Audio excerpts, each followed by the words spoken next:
Mesdames et messieurs, chers amis, bonsoir. Je souhaiterais en préambule excuser monsieur Michael Delafosse, maire de la ville de Montpellier et président de la métropole, madame Carole Delga, présidente de la région Occitanie-Pyrénées-Méditerranée. Alors c'est une période particulière, exceptionnelle, marquée par l'épidémie globale de Covid-19. Malheureusement, la salle Pétrarque n'est pas accessible à l'heure actuelle, mais malgré la pandémie, l'Institut poursuit sa route et nous sommes heureux d'accueillir à Montpellier Stéphanie Trouillard, qui est journaliste à France 24, qui nous a fait le plaisir de venir dans notre cité pour présenter ce bel ouvrage, cette bande dessinée, sur un thème lourd, difficile, la Seconde Guerre mondiale et la Shoah. Si je reviens un jour, lettre retrouvée de Louise Pikowski. Alors, je le disais, malgré la pandémie, l'Institut poursuit sa route. Clôturant son 20e anniversaire, on a eu le plaisir d'avoir les conférences de Georges Elias Sarfati, sur Viktor Frankl, Dieu inconscient en psychothérapie religion, Laurent Joly, le grand historien de la Seconde Guerre mondiale et de la Shoah en France, avec le régime de Vichy, autour de la réédition chez Flammarion de son ouvrage « L'État contre les Juifs, Vichy, les nazis et la persécution antisémite ». Et tout dernièrement, et c'était notre première conférence en Facebook Live, Carole Yankou, professeure émérite à l'université Paul Valéry, sur la grande affaire Dreyfus, tournant majeur dans l'histoire des Juifs de l'Hexagone. Ce sont des conférences qui sont d'ailleurs disponibles sur YouTube, notre nouvelle chaîne, tout comme celle de ce soir qui sera disponible rapidement.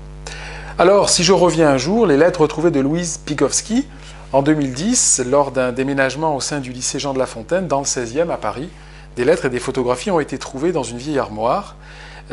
Stéphanie Trouillard va nous en dire plus. Il s'agissait effectivement de documents appartenant à une petite fille juive, Louise Pikowski.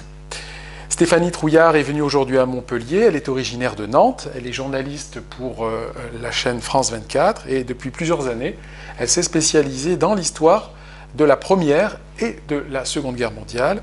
Elle a notamment réalisé en 2017 un web documentaire, Si je reviens un jour, les lettres retrouvées de Louise Pikowski, qui est aujourd'hui réédité donc en bande dessinée. Voilà, je lui cède tout de suite la parole en lui demandant comment est né effectivement ce projet. Tout d'abord, bonsoir. À Montpellier, je suis ravie d'être avec vous ce soir et que cette conférence ait pu se tenir malgré les circonstances, malgré la pandémie. Alors comment est né ce projet? En fait, j'ai été contactée en 2016 par des enseignants du lycée Jean de La Fontaine à Paris, qui se trouve voilà, près de la place Molitor, pour ceux qui connaissent.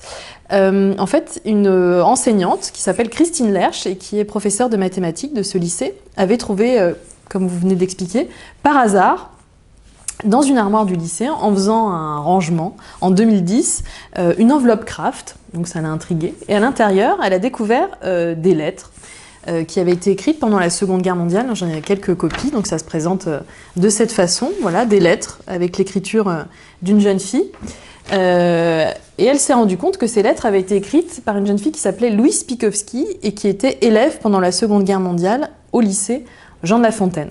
Donc elle a essayé de faire des recherches. Elle a très vite réalisé que malheureusement Louise avait été déportée, avait été assassinée à Auschwitz en 1944. Mais elle n'était pas prof d'histoire, donc c'était pas sa spécialité. Elle n'a pas trouvé beaucoup d'aide dans l'établissement. Donc finalement, elle n'a pas pu avancer beaucoup sur le parcours de cette jeune fille. Et en 2016, elle devait partir à la retraite. Donc elle s'est dit, qu'est-ce que je vais faire de ces lettres? C'est quand même très important. Et donc elle est allée au CDI, au centre de documentation du lycée. Et là, elle a fait la rencontre d'une professeure documentaliste qui s'appelle Khalida Hachi et qui, elle, a été intéressée par ces lettres. Et il se trouve que Khalida, en fait, est la sœur de l'une de mes collègues. Donc sa sœur lui a parlé de mes recherches sur la Seconde Guerre mondiale et c'est comme ça qu'on a été mis en relation et qu'elle m'a demandé, voilà, de les épauler pour retracer le parcours de Louise Pikowski. Et c'est vrai que donc moi je travaille depuis plusieurs années sur cette période. J'ai commencé à faire des recherches sur l'histoire de ma famille, puisque mon grand-oncle a été tué dans la résistance en Bretagne, dans le Morbihan, en 1944. Donc j'ai pris l'habitude d'aller aux archives, de travailler sur ce sujet, d'interroger des historiens. Et donc ils m'ont demandé voilà, de les aider à faire ce même travail pour Louise. Et c'est vrai que souvent, les gens, moi je suis assez présente sur les réseaux sociaux, les gens m'envoient des documents sur la Seconde Guerre mondiale, et je sais jamais trop à quoi m'attendre finalement. Donc quand j'ai entendu parler de ces lettres, je savais pas trop ce que j'allais recevoir. Et quand j'ai lu les lettres de Louise, Ça a été vraiment je sais pas comment on dit, un coup au cœur. Voilà, j'ai été vraiment fascinée par l'écriture de cette jeune fille, par sa maturité, son intelligence. Et j'ai tout de suite voulu en savoir plus, savoir qui elle était. Et c'est pour ça que j'ai tout de suite décidé de me lancer dans ces recherches. Et donc on a commencé ensemble, avec ses professeurs, à travailler, à essayer de retracer son parcours. Donc dans un premier temps, ce qu'on a fait, moi quand j'ai reçu les lettres, c'était à peu près en mars 2016, si je me souviens bien.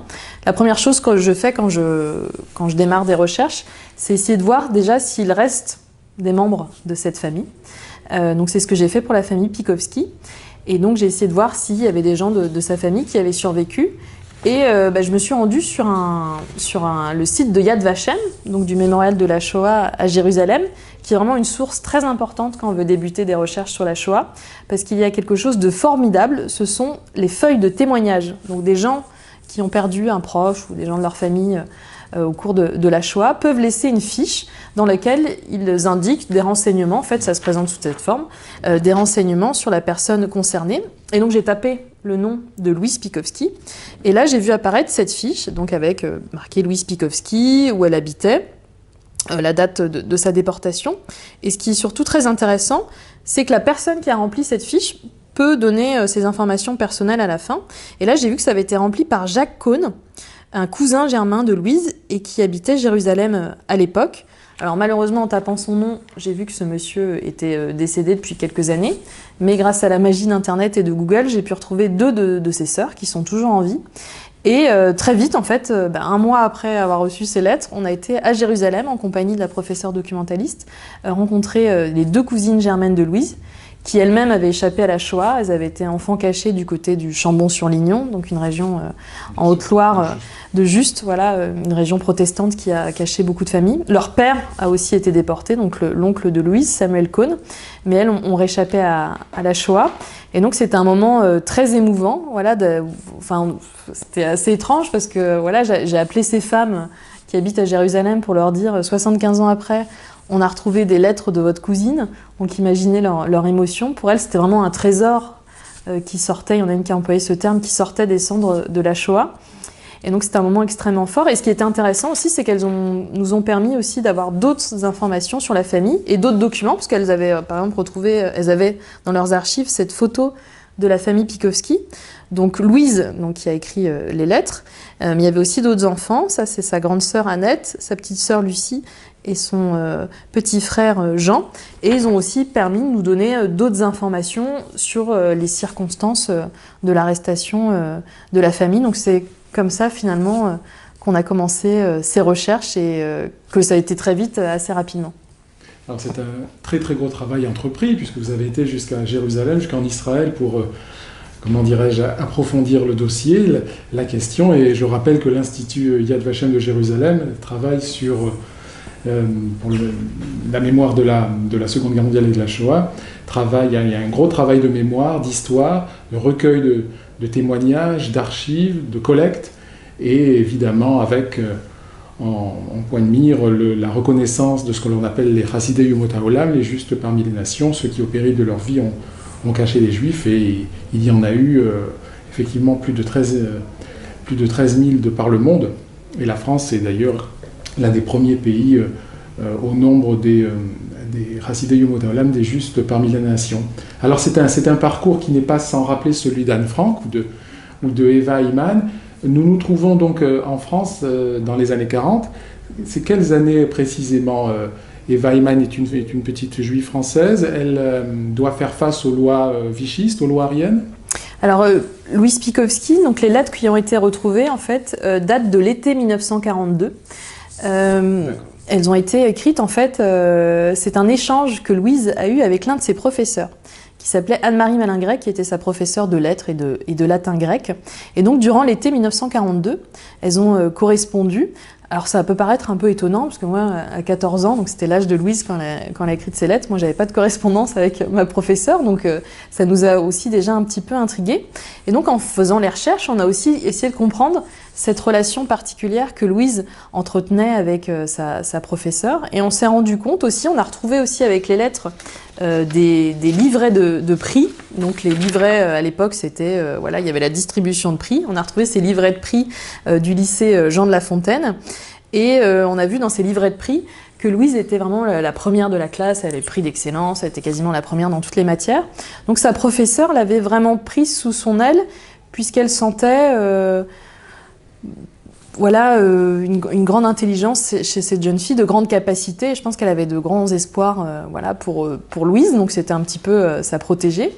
Et ce qui est intéressant dans ces lettres, donc Louise a 14 ans quand elle écrit ces lettres, qu'on peut retrouver donc à la fin de notre bande dessinée, on les a mis en fac-similé, c'est qu'elles avaient un échange assez surprenant entre une jeune fille de 14 ans et sa professeure qui avait la quarantaine à l'époque, et elles conversaient beaucoup sur la philosophie, sur la religion. Donc Louise était de confession juive, et on sait que sa professeure Anne-Marie Malingret était catholique, très pratiquante. Donc il y avait aussi beaucoup d'échanges entre elles deux. Louise, à cette époque, se posait aussi beaucoup de questions sur sa religion. Donc du côté de son père, donc comme son nom l'indique, Pikovski, c'était une famille originaire d'Ukraine, donc l'Empire russe à l'époque. Son père était né à Nikolaïev, et la famille avait massivement immigré au début du XXe siècle. Et du côté de sa mère, donc c'était la famille Kohn, et son arrière-grand-père, à Louise, était grand rabbin de Colmar. Donc c'était une famille très, très religieuse. Mais on sent que Louise aussi se pose des questions, aussi sa religion. À un moment, elle dit dans ses lettres, elle dit ma grand-mère serait très mécontente de savoir que j'écris un samedi, où elle se pose des questions sur la place de la femme dans la religion juive. Et donc elle sait que mademoiselle Malingret est aussi très portée sur la religion. C'est une femme qui a été spécialiste de Saint Jean Chrysostome, donc l'un des pères de l'Église. Elle a fait des traductions, elle est devenue une grande spécialiste autour de ce thème. Et donc elles ont un échange sur la religion. C'est passionnant parce qu'on est encore dans la période où il n'y a pas eu Vatican II, où il n'y a pas eu de rapprochement judéo-catholique.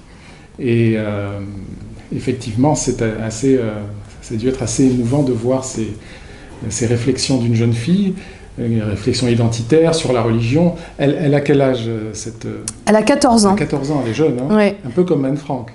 Oui, elles ont à peu près le même âge, je crois qu'elles ont 2 ans de différence. Et donc il y a cet échange autour de la religion aussi. Louise a aussi, j'avais relu le journal d'Anne Frank quand j'avais fait les recherches, et on retrouve des similitudes en fait. C'est des adolescentes toutes les deux. Et Louise a aussi des préoccupations de son âge. Elle a 14 ans. À un moment, elle se demande si elle a bien une meilleure amie en fait. Donc c'est vraiment des préoccupations d'adolescente. Et ce qui est aussi intéressant, en fait, c'est de voir un peu en filigrane, en fait. Louise ne parle pas directement de la guerre, donc là, on est dans la période de l'occupation. Ce qu'on sait, en fait, dans les premières lettres, ce qui est intéressant, c'est que le père de Louise a été interné à Drancy. Donc, il a été arrêté lors de la fameuse rafle du Veldiv des 16 et 17 juillet 1942. Et donc, elle dit notamment qu'ils doivent préparer un colis de provisions pour envoyer à Drancy. Et quelques lettres plus tard, on apprend que son père a été libéré, donc on ne sait pas la raison. J'avais demandé à Serge Klarsfeld un peu de m'éclairer sur ce que je ne comprenais pas forcément comment il avait pu sortir de Drancy. Il m'a dit qu'à cette époque-là, quelques personnes avaient pu sortir de Drancy, peut-être parce que le père de Louise, effectivement, avait eu la nationalité française en 1937, il l'avait perdue en 1941, et surtout que le reste de sa famille avait la nationalité française. Ils ont peut-être bénéficié d'appui, mais ça, on n'a pas de preuves. Mais voilà, on sent derrière les lettres de Louise qu'il y a cette inquiétude, cette souffrance, de voir ce qui se passe un petit peu autour d'elle. Je vais peut-être vous lire un extrait d'une lettre qui me touche particulièrement, en fait, et qui montre vraiment le degré de réflexion de cette jeune fille qui n'a, je rappelle, que 14 ans. Elle dit, en fait, « La joie est bien en nous, quel que soit le degré de notre souffrance. Nous pouvons toujours en trouver encore un peu en pensant que notre tâche n'est jamais terminée. Je comprends maintenant ce texte latin que j'ai traduit en 5e et dont je ne me rappelle plus que ceci. Un homme ayant perdu ses biens, dont les filles ont été emmenées en esclavage et qui dit « On ne m'a pas pris ma richesse, car ma richesse est en moi ». Donc je trouve ça assez prémonitoire un petit peu aussi quelque part cette lettre, puisque quelques mois plus tard, Louise sera déportée. Et là, elle parle d'un homme qui a été emmené en esclavage et elle dit que sa richesse finalement, même si on est quelque part emprisonné, la richesse est toujours en nous, la lumière est toujours en nous, et je trouve ça d'une grande réflexion pour une jeune fille de cet âge-là. Si on devait rapidement résumer ce qui ressort de ces lettres, en 2 mots, qu'est-ce que vous pourriez dire ? Une grande maturité Oui, une grande maturité, une grande... Surtout, aussi, moi, ce qui m'a frappé, pour faire le parallèle aussi avec Est-ce qu'elles sortent de l'ordinaire ou... Oui.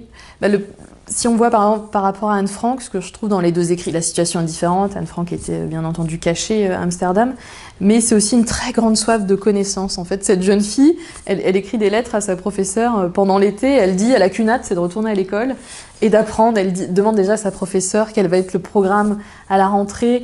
Voilà, elle a envie elle a une soif de connaissance, de savoir. Et j'avais fait aussi le parallèle quand Simone Veil était décédée, là, il y a quelques années. En fait, Louise et Simone Veil avaient le même âge, elles étaient toutes les deux de 1927. Elles ont toutes été déportées à quelques semaines près en 1944. Et Simone Veil a eu la chance de revenir, de survivre à Auschwitz et de faire des grandes choses pour notre pays en tant que ministre de la Santé, en tant que présidente du Parlement européen. Et je m'étais dit, combien de Louise aussi aurait pu faire de grandes choses pour notre pays, pour l'Europe, pour le monde. Et toutes ces vies brisées, en fait, cette jeune fille, elle avait qu'une envie, c'était de vivre. Elle aurait pu apporter énormément de choses à notre pays. C'est ce qui ressort de ces lettres. Et celle qui est particulièrement émouvante, en fait, c'est la dernière lettre. Donc, je vous le disais, il y a eu un échange de lettres à l'été 1942. Après, ça s'arrête. On n'a pas les lettres. Peut-être ont-elles continué à correspondre, mais on n'a pas les lettres. Et il y a un dernier petit mot qui a été écrit le voici, qui a été écrit le 22 janvier 1944. Et c'est le jour de l'arrestation de la famille Pikowski, donc qui est arrêtée dans les derniers mois de l'occupation. Et elle dit « Nous sommes tous arrêtés, je vous laisse les livres qui ne sont pas à moi et aussi quelques lettres que je voudrais retrouver si je reviens à vous un jour. Je pense à vous, au père, à mademoiselle Arnold et je vous embrasse, Louise. » Donc on a essayé de comprendre aussi comment ce petit mot a été transmis à mademoiselle Malingret. Donc de ce qu'on sait, c'est que le 22 janvier 1944, la police française arrive au domicile de la famille Pikowski, donc à Boulogne-Billancourt. Elle arrête le père et visiblement, elle donne 1 heure à la mère et aux enfants pour se préparer. Alors soit c'était effectivement 1 heure et ils allaient revenir, soit c'était peut-être une porte de sortie où il leur offrait la possibilité de s'échapper. Bref, on ne saura jamais.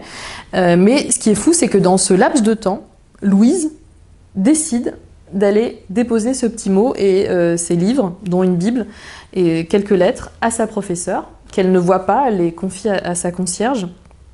Et donc il faut imaginer son sang-froid, ce courage, et aussi cette relation très forte qu'elle a avec sa professeure, parce qu'elle va être arrêtée, elle va jusque chez elle. Et donc c'est pour ça qu'on a intitulé ce documentaire et cette bande dessinée « Si je reviens à vous un jour », parce que c'est ce qu'elle écrit, que je voudrais retrouver si je reviens un jour. Moi, je l'ai interprété comme le fait qu'elle savait qu'elle ne reviendrait pas un jour, si elle a écrit ça. Mais il y a une cousine de Louise qui est toujours en vie, Claude Counor, et qui nous a aussi aidés dans ses recherches, qui m'a dit un jour assez justement, elle m'a dit « Écoutez Stéphanie, Louise est revenue ».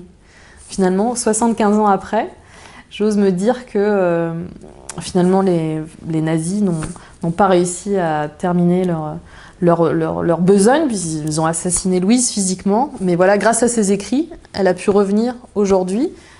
Et aujourd'hui, elle nous parle et elle est utilisée dans l'enseignement de la Shoah et elle est finalement revenue. Vous avez fait ressusciter effectivement Louise Pikowski. Je rappelle qu'en France, même si 75% des Juifs de France ont eu la vie sauve, il y a eu 76 000 déportés, dont 11 000 enfants. Seuls 3 000 sont revenus environ, aucun enfant parmi eux. Et la perte des enfants pendant la Shoah, c'est quelque chose de terrible. C'est 1 million d'enfants, plus d'1 million d'enfants qui ont disparu dans le ciel nazi. Il y avait environ 13-14 000 juifs dans toute l'Europe et près de 6 millions ont été détruits par le régime nazi. Et il ne faut jamais l'oublier, évidemment, ces différents alliés qui étaient nombreux dans l'Europe occupée, dont la France de Vichy, dont le gouvernement de l'État français de Vichy, qui a fait montre d'un zèle certain, notamment avec les enfants, puisqu'il a proposé, Laval a proposé à Dannecker les enfants, alors que les Allemands n'en demandaient pas tant. Alors, la redécouverte de ces lettres a abouti dans un premier temps à un web documentaire. Et comment est née l'idée ensuite d'en faire une bande dessinée? Alors oui, après toutes ces recherches, finalement, on a voulu retracer par écrit l'histoire de Louise. Donc moi, je travaille pour le site internet de France 24, donc ça m'a semblé assez évident d'en faire quelque chose sur Internet. Et donc on a opté pour le web documentaire, donc un documentaire sur Internet, comme son nom l'indique, qui était sorti en 2017. Donc c'est pareil, vous tapez « Si je reviens un jour » sur Google et vous avez comme un mini-site, et en plusieurs langues. Maintenant, il est en anglais, en arabe, en allemand et même en roumain. Et donc, sur ce site, je retrace l'histoire de Louise par écrit. On retrouve les documents d'archives qu'on a retrouvés, également des photos qu'on a prises au cours de l'enquête, et aussi une version vidéo qui a été diffusée sur la chaîne France 24. Et donc, quand le web documentaire est sorti, j'ai eu plusieurs propositions pour en faire un livre, parce que les gens voulaient aussi avoir enfin, c'est très bien sur Internet, c'est en accès libre, mais les gens voulaient aussi avoir une version papier, notamment des lettres. Et donc, au départ, j'étais partie sur un livre plutôt classique, mais je me suis dit, finalement, que le web documentaire était déjà assez écrit, et qu'il fallait peut-être proposer autre chose, finalement. Et depuis que le web documentaire est sorti, je me rends régulièrement dans des classes. Et je me suis rendu compte que les enseignants, notamment les enseignants d'histoire-géographie, utilisaient beaucoup la bande dessinée dans le cadre de l'enseignement de la Seconde Guerre mondiale et de la Shoah. Et moi, j'aime beaucoup les bandes dessinées. Je me suis dit, pourquoi pas proposer une bande dessinée. Et donc, j'ai contacté la maison d'édition des Ronds dans l'eau, qu'on m'avait recommandée, parce que c'est une maison d'édition tournée sur des valeurs très humaines, défense des droits de l'homme. Ils ont aussi fait des parutions historiques. Et donc, ils ont tout de suite été partants pour ce projet. Et ils m'ont mis en contact avec un dessinateur belge qui s'appelle Thibault Lambert. Parce qu'en fait, je leur avais dit que je voulais... j'avais regardé les bandes dessinées qui avaient déjà été faites sur la Shoah. Il y en a quelques-unes qui existent. Alors, je pense à la première, à Maus. Maus, bien sûr. Mais j'avais trouvé que c'était souvent des bandes dessinées assez sombres, assez dures. Bon, le thème, voilà, le veut aussi, souvent en noir et blanc, difficile sur la déportation. Et moi, l'idée, ce que je voulais, c'était surtout que ce soit une bande dessinée qui soit accessible aux plus jeunes, qu'elle puisse être utilisée en classe. Et je voulais aussi qu'elle reflète ce qui était cette jeune fille, ce qui était tout simplement Louise, une jeune fille pleine de vie. Donc je voulais quelque chose d'assez coloré, d'assez vivant. Et donc j'en ai parlé à l'éditrice Marie Moinard des éditions des Ronds dans l'eau. Et donc elle m'a conseillé ce dessinateur Thibault Lambert. Et donc on est parti sur un dessin plutôt simple, plutôt enfantin on va dire, mais très coloré. Et on a travaillé ensemble sur cette bande dessinée et on est vraiment très contents parce que là, les retours qu'on a eus, c'est que c'est utilisé, moi je pensais surtout à partir de la 3e en fait, puisque c'est là où on commence l'enseignement de la Shoah. Et finalement, dans les rares salons qu'on a pu faire depuis la pandémie, j'ai vu que ça fonctionnait aussi très bien avec des élèves de 10 ans, même assez jeunes. Pédagogique. Voilà, parce que volontairement aussi, on ne montre pas... on montre pas Auschwitz, ça s'arrête au départ du convoi, parce que les lettres s'arrêtent aussi là. Et je trouvais ça peut-être un peu indécent d'imaginer la disparition de Louise. On comprend très bien qu'elle était assassinée à Auschwitz. Donc il n'y a pas de scène de violence particulière. Aussi, c'était vraiment montrer comment vivait une jeune fille juive sous l'occupation, dans son établissement, et avec petit à petit la menace qui pèse, et voilà ce qui arrive à cette famille. Alors on dit souvent effectivement qu'il est difficile, qu'il est ardu d'enseigner la Seconde Guerre mondiale, la Shoah à l'école. Trop plein de Shoah, concurrence mémorielle. Quelle a été la réception chez les scolaires? Quelle a été la réception au niveau du corps professoral aussi? Alors c'est vrai que j'ai souvent ces réflexions en fait. Donc moi je travaille pour France 24 et moi je suis spécialisée sur l'actualité internationale, mais je travaille souvent sur des questions mémorielles. Je fais des articles sur la Seconde Guerre mondiale et souvent dans les commentaires ou sur les réseaux sociaux, on me dit pourquoi vous parlez encore de la Shoah et pourquoi vous parlez pas de l'esclavage, de la guerre d'Algérie. C'est toujours cette concurrence mémorielle. Moi je leur réponds tout simplement que je parle de la Shoah, mais ça n'empêche pas de parler d'autres choses. Mais c'est pas parce qu'on parle de la Shoah qu'on va pas parler d'autres sujets. Mais il y a souvent cette concurrence mémorielle qui revient, ce que je comprends aussi, parce que souvent les gens sentent qu'on parle peut-être moins de leur histoire, donc il faut peut-être équilibrer aussi, mais ça n'empêche pas que c'est important de parler de ce sujet, parce que c'est toujours d'actualité. On a pu le voir ces dernières années, moi qui vis à Paris, il y a quand même des gens ont été tués dans Paris parce qu'ils étaient juifs, donc c'est toujours, et ce qu'on peut voir aussi, le déversoir sur les réseaux sociaux, avec les insultes antisémites, etc. Donc c'est toujours important de lutter à ce niveau-là, et je pense qu'un sujet comme ça, montrer l'histoire de cette jeune fille, c'est toujours très important, parce que c'est pas complètement aussi... Quand je vais dans les écoles aussi, ce que j'essaye d'expliquer aux jeunes, c'est que c'est pas complètement du passé. Par exemple, dans la classe de Louise, on a retrouvé aussi... il y avait une photo de classe, en fait, qui a été retrouvée avec les lettres. Une photo de classe où Louise se trouve ici et Mademoiselle Malingret se trouve ici. Et au dos de cette photo de classe, il y avait des noms. Donc on a pu retrouver d'anciennes camarades de Louise qui ont pu nous parler d'elle. Et notamment cette femme qui s'appelle Madeleine et qui est toujours en vie. Donc c'est pas complètement du passé. Madeleine, elle a connu Louise. Un jour, donc Louise, en plus, c'était sa voisine de classe. Et un jour, elle est retournée à l'école et sa voisine de classe n'était plus là. Voilà, elle a vécu toute sa vie avec la disparition de son amie. Donc voilà, c'est pas complètement du passé parce que cette femme est toujours en vie et c'était il y a pas si longtemps. Donc c'est expliqué, voilà, que ce sont des choses qui se sont produites il y a quelques décennies chez nous, en France, dans nos établissements scolaires, et que ça peut très bien se reproduire, voilà, je l'espère pas dans un horizon proche, mais que voilà, c'est des choses qui peuvent très bien se reproduire. Et donc les enseignants sont... Effectivement, ils peuvent avoir des critiques en disant, voilà, on fait peut-être trop le focus sur la Shoah. Donc, des gens se sont aussi demandé comment peut-être renouveler cet enseignement. Donc, ça peut passer par cette bande dessinée où on prend finalement un cas personnel, voilà, où les jeunes peuvent peut-être s'identifier. Comme moi, à l'époque, quand j'étais au collège, on lisait le journal d'Anne Frank. Donc là, ça peut passer par le cas de Louise. Je pense aussi à d'autres initiatives... comme le projet Convoi 77. Donc ils se sont aussi rendus compte que c'était bien de passer voilà, par des personnes bien distinctes. Donc le projet Convoi 77, c'est un projet européen qui part du Convoi 77 du 31 juillet 1944, où en fait il rentre en contact avec des établissements scolaires dans les villes d'où les personnes étaient originaires ou ont vécu, des personnes de ce convoi-là. Et il propose aux enseignants et à leurs élèves de faire des recherches et de rédiger une fiche biographique sur les déportés. Et donc ça fonctionne très bien aussi parce que voilà, on n'est pas noyé dans la masse de l'histoire, on est sur des histoires plus précises, sur des individus. Et ce qui est intéressant aussi, c'est que les élèves sont aussi acteurs des recherches. Donc c'est ce qu'on a fait aussi avec le web documentaire sur Louise Pikowski. Les élèves du lycée La Fontaine, par exemple, à l'époque, on s'est rendu compte en fait que le lycée La Fontaine était l'un des derniers lycées parisiens où il n'y avait pas de plaque avec les noms des déportés.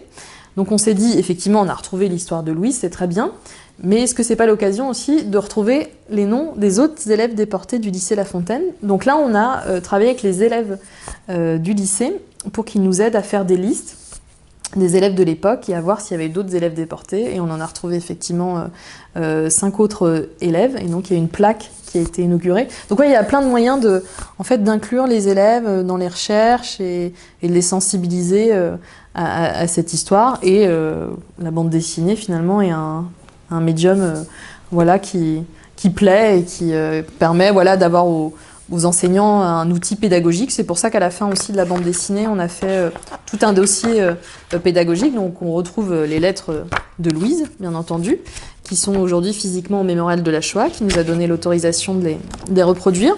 Et puis on a aussi mis, voilà, par exemple, on a mis un historique de la famille, on a mis la fameuse photo de classe, on a mis des photos aussi pour que les élèves comprennent que c'est l'histoire d'une vraie jeune fille qui a existé.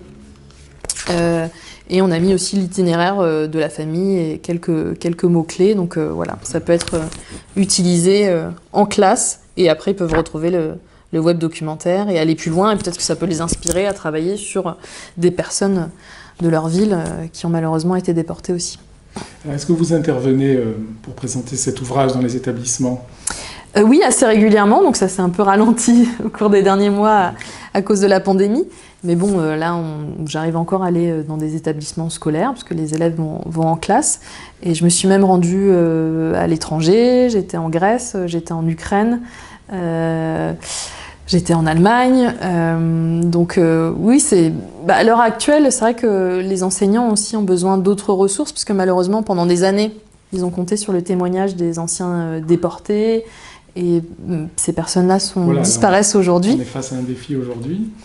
Et c'est quoi les questions Alors, ce qui est étonnant, c'est les questions des enfants, c'est des questions souvent pratico-pratiques, en fait. Même quand j'ai vu des témoignages de déportés face à des enfants, c'est toujours comment se passait le voyage en train, comment ça se passait à Auschwitz, des questions très terre-à-terre finalement du quotidien. Après, les questions aussi, c'est souvent ce qui revient, c'est pourquoi ils s'attaquaient aux enfants quand ils commencent à 10 ans à apprendre ça. Souvent pour eux, la guerre, c'est une question d'adultes. Et là, ils se rendent compte que des gens de leur âge ont pu être aussi assassinés, avoir leur vie brisée. Donc ça, ils ont du mal à comprendre. Même nous, adultes, on a du mal à comprendre pourquoi ils s'attaquaient aux enfants. Donc c'est souvent la question qui revient. Et puis ils sont très touchés. Voilà, je parlais tout à l'heure de la camarade de classe de Louise, Madeleine. Voilà, ils se mettent finalement à sa place et de se dire, bah oui, mon amie est à côté de moi en classe un jour et le lendemain, elle disparaît. C'est ça qui les touche énormément. Vous avez mis sur la première de couverture une image très forte, puisqu'on voit effectivement le signe d'opprobre, c'était la stigmatisation voulue par Hitler et ses alliés, le signe distinctif, l'étoile jaune. Oui, en fait, on a repris une photo qu'on a retrouvée grâce à une cousine de Louise, donc une photo existante de la famille Pikowski, en fait. Donc j'ai retrouvé cette cousine qui s'appelle Claude Connor, qui est toujours en vie. Aussi grâce à Yad Vashem, en fait, elle avait déposé une fiche de témoignage pour son oncle et sa tante, qui étaient des cousins du père de Louise. Et donc c'est une photo vraiment très émouvante parce qu'elle a été prise à l'été 1943, donc vraiment quelques mois avant l'arrestation et la déportation de la famille. Donc sur cette photo, il ne porte pas l'étoile, mais donc on l'a rajouté finalement sur la couverture pour que ce soit parlant. Puis on sait de toute façon que la famille devait porter l'étoile jaune. Et donc c'est à la fois pour montrer que c'était une famille qui avait une vie. De ce qu'on a retrouvé, c'était une famille très aimante, qui a aussi, ce qui est terrible aussi dans cette histoire, c'est que visiblement Mademoiselle Malingret avait proposé à Louise de la cacher. Parce qu'elle voyait bien aussi que d'autres élèves avaient été arrêtés et que finalement les parents de Louise ont refusé. C'est ça en fait. C'est tout à fait compréhensible aussi comment se séparer d'un enfant. Ils savaient pas ce qui allait, voilà, quelle serait l'issue. Donc ils sont restés ensemble malheureusement jusqu'à la déportation et jusqu'à la mort.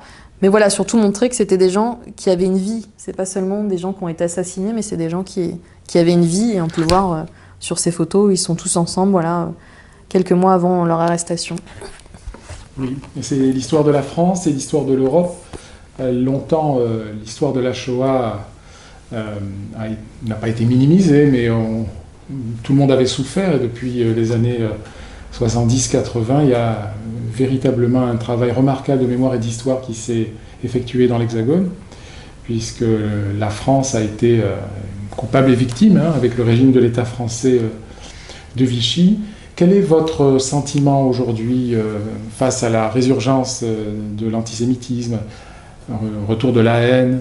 N'est-ce pas décourageant Elie Wiesel nous avertissait très justement qu'il y aura de l'antisémitisme, donc il y aura des juifs, mais de voir dans de telles proportions 70 ans après, doit être désarmant. Oui, c'est un peu inquiétant, surtout sur... Ça donne envie encore plus. Voilà. Oui, effectivement, mais quand on voit sur les réseaux sociaux, ça peut paraître très inquiétant. Mais après, moi, je suis assez optimiste, en fait. C'est vrai qu'on dit souvent la difficulté d'en parler dans certains établissements. Et moi, j'essaye d'aller dans vraiment des établissements très variés, que ce soit... Dans la majorité, ça se passe bien. Voilà, des établissements parisiens plutôt bourgeois, ou dans un milieu rural, ou en banlieue. J'ai jamais eu de réflexion particulière, en fait, ou hostile, en fait. Et souvent, les élèves sont, peu importe leur origine, sont pris par... sont pris par l'émotion, sont sensibilisés par cette histoire et se rendent compte à quel point c'est important d'en parler. Donc moi, je suis assez optimiste. Mais il faut toujours lutter contre certains, c'est pas la majorité non plus. Mais voilà, être toujours très vigilant, en fait, contre cet antisémitisme latent et contre certains qui continuent à diffuser ces pensées nauséabondes. Mais je pense qu'on a quand même une génération aussi de jeunes, il faut croire aussi en eux et il faut être sur le terrain, il faut aller à leur rencontre et lutter continuer à lutter contre tous ces clichés. Voilà ce que l'on pouvait dire aujourd'hui sur ce bel ouvrage que je vous enjoins d'acquérir, surtout en cette période de Covid confinement, en tout cas qui propice effectivement à la lecture à la maison, de Stéphanie Trouillard sur des images de Thibault Lambert. Si je reviens un jour, les lettres retrouvées de Louise Pikowski, un ouvrage de référence qui fera date et une manière d'appréhender la Seconde Guerre mondiale et l'histoire de la Shoah d'une manière non pas plus légère, mais peut-être plus douce, car il est vrai qu'il y a, comment dirais-je, avec la transmission, le devoir de mémoire et d'histoire de la Shoah, toujours quelque chose d'assez lourd, une chape mémorielle, qui est peut-être allégée sous la forme remarquable et remarquée de la bande dessinée. Alors on va remercier Stéphanie Trouillard d'être venue jusqu'à Montpellier. Vous pouvez revivre cette conférence sur Facebook. Je rappelle que nous étions en Facebook Live et nous mettrons cette conférence, ce débat sur notre nouvelle chaîne YouTube. Je voudrais remercier Monsieur Charles Guy, président délégué de l'Institut, qui a permis que cette conférence ait lieu. Merci Stéphanie, bon vent, bonne chance dans la promotion et dans le, comment dirais-je, la perception de ce bel ouvrage, et nous vous donnons rendez-vous très très bientôt pour la suite de la programmation, et nous sommes évidemment tributaires de l'actualité liée à la situation sanitaire. Bonne soirée. Merci beaucoup, merci.